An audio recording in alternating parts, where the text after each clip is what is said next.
What up, what up? This is Tony A with YORUBADE. If this is your first time on the channel, definitely let me know which country you're repping. And if you haven't done so yet, definitely click the subscribe button and also the small bell right next to it so that you get alerted when I do drop down new videos. All right, so let's get into it. So I've seen a couple IG posts of just black and white photos of West Africa back in the day. And usually it will be like children playing out in the streets, or like a community doing like native dances and things of that nature. And I also see like the markets, the food markets, how you see all the food out and people are like buying and selling and stuff like that. And it made me think of my own family and the photographs I've seen of my own family's history of grandpa, grandma, grandpa, aunts, and them just like in the black and white photos, they're whole traditional and they're like behind some big ass bush and they're just posing for it. And even seeing my dad when he was a child on a tricycle, and it just, so I guess the nostalgia of that started to bring back memories.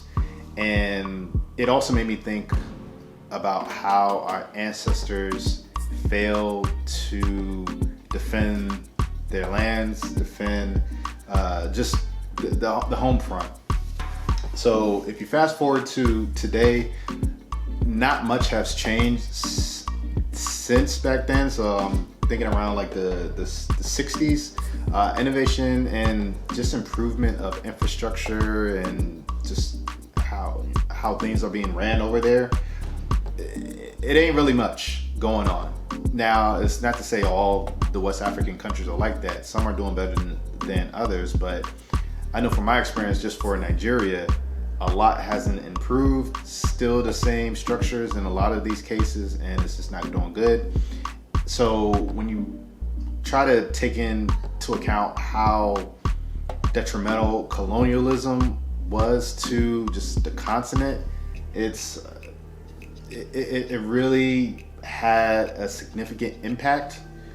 And in my personal belief, it just stunted the growth of how the people wanted to govern themselves, or it just stunted them on being as innovative as they can without being influenced so much by Western culture. Now, eventually, I mean, we're all a connected world. Cultures do influence, but let that influence be on the terms that those people want for themselves and not forced on it. They see imperialism. So now what we have coming up because of all of this is we're now becoming the ancestral group that we're gonna fail our own heirs. The people that come after us, our next of kins, we're gonna be a failure to them if we keep on this path that we're going, where we're not really thinking about what's going on in the homeland, how we can help develop just what's over there and invest and power. If we don't do anything, then I mean, we're gonna be like our ancestors. We're gonna be forgotten. So I'm actually gonna drop down the link or just the page of the IG page that I'm talking about. It's called West African Community, and it has a lot of good pictures. Like, I actually like the page a lot, and it specifically talks about just the West African countries. So that's the niche. That's the purpose of this channel, just West Africa. So if you want to check them out and see what they got, the pictures that they got, it's pretty good. And then they do current stuff as well. It's not just historical pictures. It's also current stuff that's going on. So I want to start first with just the definition of an ancestor. So the definition is basically, it starts two generations up from the current generation now. So think of it this way. So if you have children, you're the parent. And then if your children have children, then you're going to be the grandparent of those children. Now, if those grandchildren have children, now you're going to be the great grandparent. And essentially, you are an ancestor. So just so that we're all on the same page, and you know what I'm talking about, in case a couple of y'all don't really think too much of an ancestor, it's like two generations up. So I believe the solution to our problems will be focused on the private business sector that we control. So we have to control this sector ourselves, because we have that connection with our people, the history. It can't be others. It can't be anyone else. It has to be us. And you might ask, okay, what's the reason for this? Why are you saying that we have to control it? Why the private business? Well, for the first part, the federal government cannot employ everyone. So when there's a lot of protests going on, especially in Nigeria, I keep on hearing the government needs to provide jobs. They need to make sure that we have a living wage, and that should not be the main role of the federal government. And then you got state governments, you got local governments, but if we're just talking about the federal government, that's not the role of the federal government. The federal government does not create that many jobs. It's really small. And I'm gonna put the graphics on the screen now, and you'll see that in the US, less than 2% of the workforce are employed by the federal government, and roughly 15% from all governments. So state governments are included as well. Then for Japan, it's 6%. So the federal government provides roughly 6% of jobs for their Japanese citizens. Now, let's use the example of Nigeria. Nigeria is roughly about a little over 200 million people. Now, if we're using the percentage of 2% that the federal government, if they're just modeling the US, because our population sizes are close somewhat. 200 million here, about 300 million over, or 200 million in Nigeria, 300 million in the US, roughly. So just using the US as a model, since it's been functioning this long. We're going to use 2%, and as you can see, that will mean that 4 million jobs are what the federal government of Nigeria will be creating. Now, you can look at the statistics for your own country and kind of get an idea of how many jobs the government will be providing. So it's impossible for the federal government to be the source of employment for its citizens. It's impossible. And what that does, it takes away the main role the government should be doing, which is, first things first, you got to protect your borders. You got to make sure that your borders are secure. Right now we have an issue with terrorists, Boko Haram, they're running amok. Resources should be going to your military in order to defend what you have here. Second, mass transit, and then you also have regulations. So you need funds to be going into that. You can't be employing everyone and expect the economy to function. Everyone needs to be doing their part, or every entity needs to be doing their part. So second question you might ask is, how do we make this a reality as far as private business being the solution for Africa back home, or even us here? And it starts with creating robust industries and a vision for expansion. So I'm gonna talk about just 3 different ways to do this, or to at least to get there, to get your mind there later in the video. But first I want to talk about just the why this should be important for you. So starting with I don't think enough of us think about this, is for our own survival, or really the memory of us. So you are the ancestors that the majority of your children's children will not know about. They won't know who you are, and they will not talk about you. They're gonna forget about you. Therefore, you're gonna be forgotten as if you never existed. Your being here is insignificant. I like to say everyone is special, important. Well, if you're not remembered, then you weren't important. That's just the truth of it. Isn't no sugarcoating. That's what it is. So by the time you get to great grandparent status, for the majority of us, we're not going to be remembered in our family. So the second thing is your legacy. Now, will you be remembered for 100 to 200 years from now? Now, initially, I never really thought about that. This was probably maybe like a year ago. I didn't think that far. I would think about, within 5 years, 10 years, and things of that nature. But I never thought like centuries. So think of like Mansa Musa, Alexander the Great, or like Harriet Tubman, and see how influential and inspirational they were to their own people. Now, what I realize is it's not just what you physically leave behind for people, it's also what you leave in them.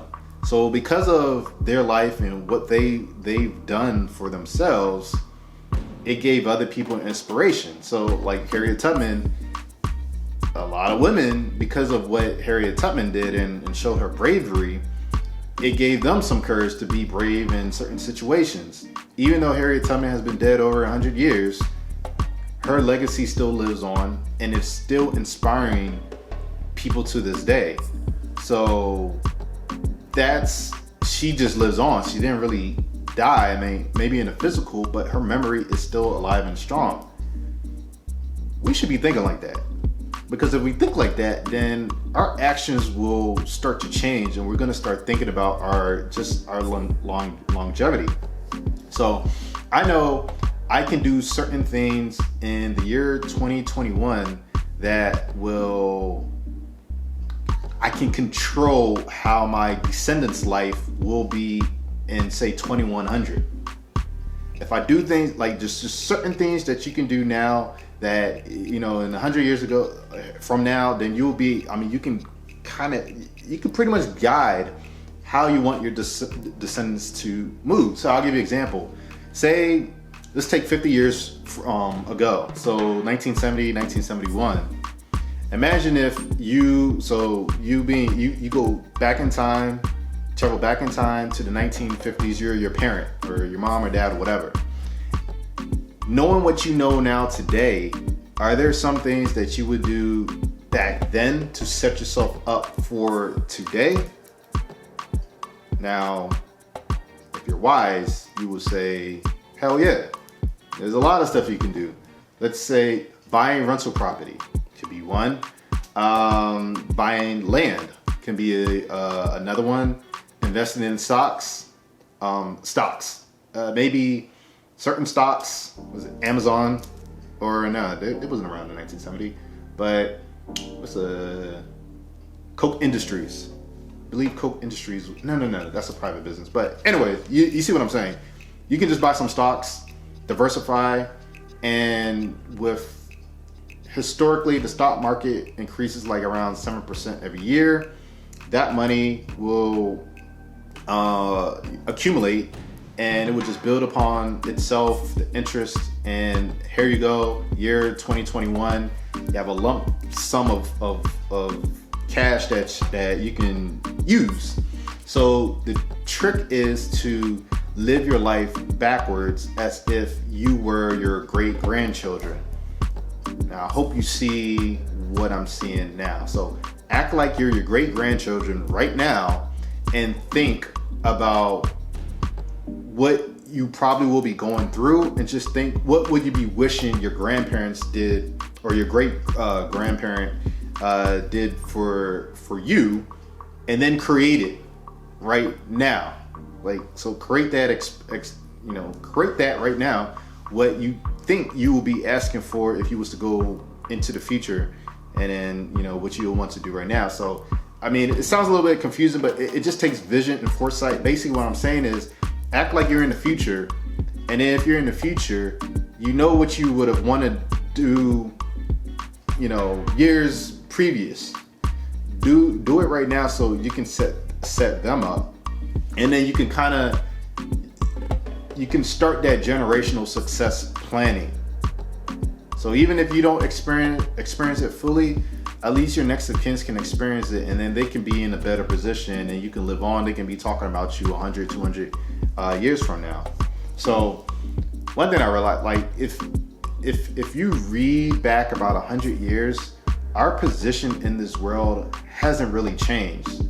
So thinking about 100 years in the future and whatever issues that we might be going through is not too far-fetched, because it takes a long time for things to really change.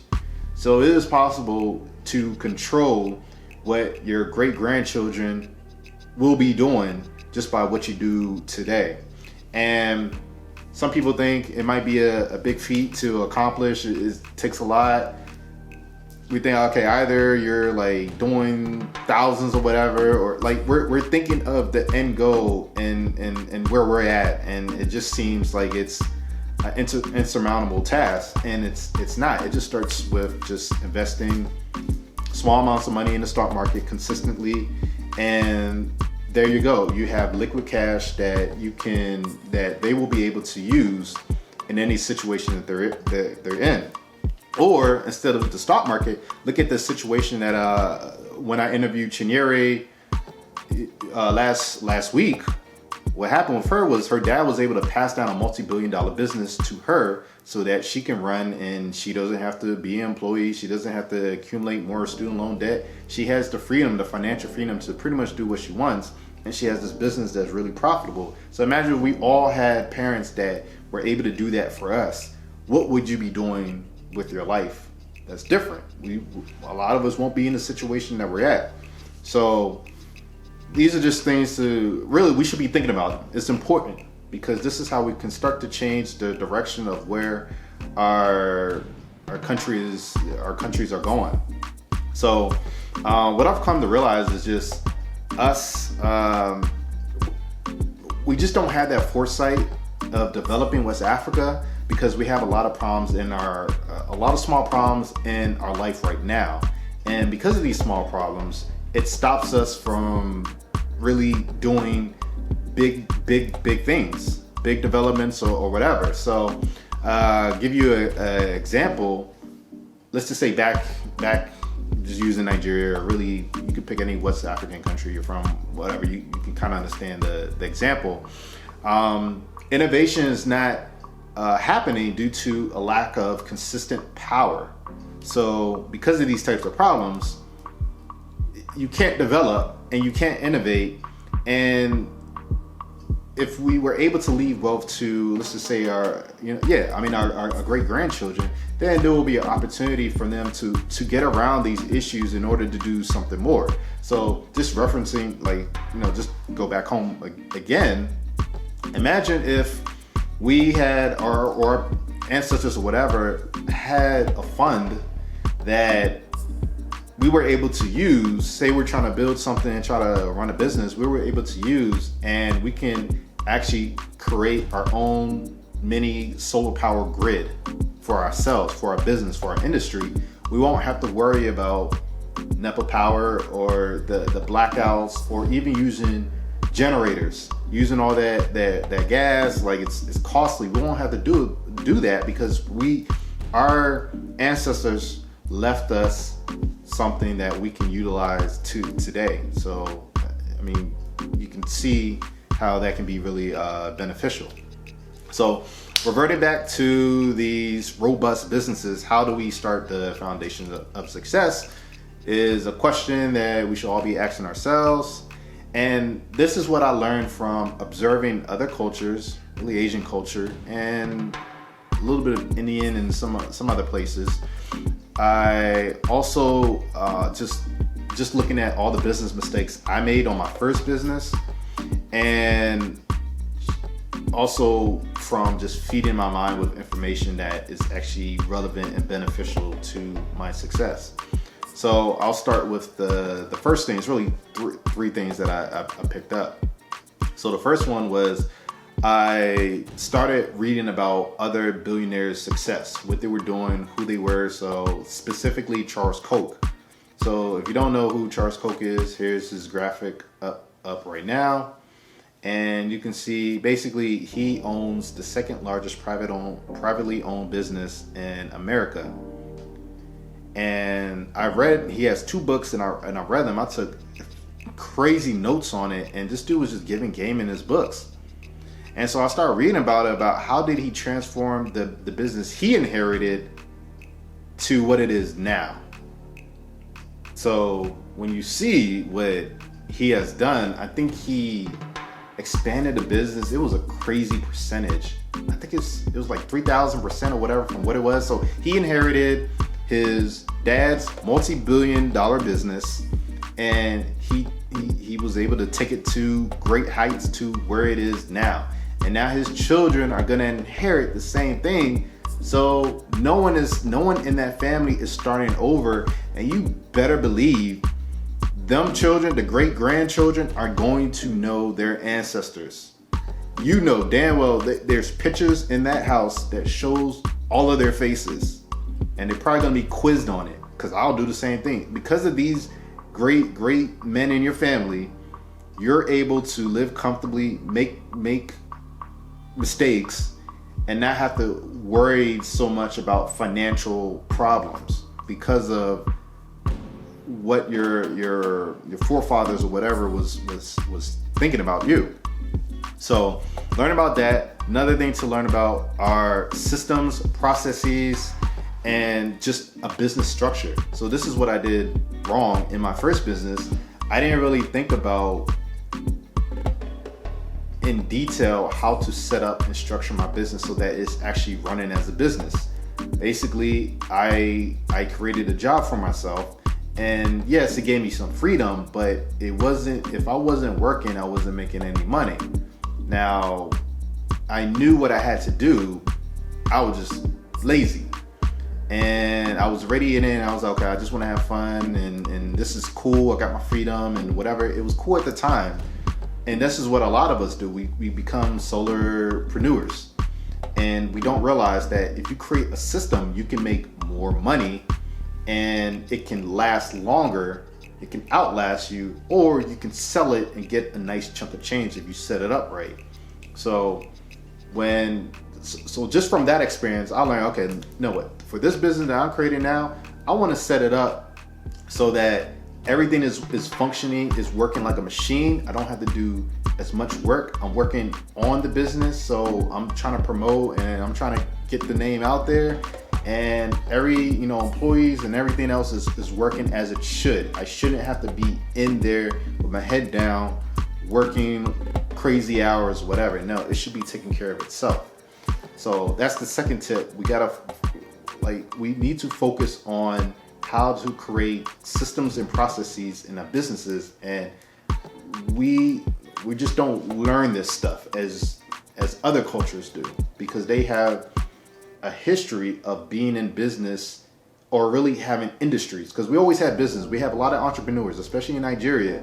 But as far as really creating multinational corporations, I don't see us with that experience. The only person I can think of is Dan Goatee, and yeah, that's the only one I can really think of that has a multinational business. If there's someone else, then I mean, good for them. But it's not the norm. We know that it's not the norm.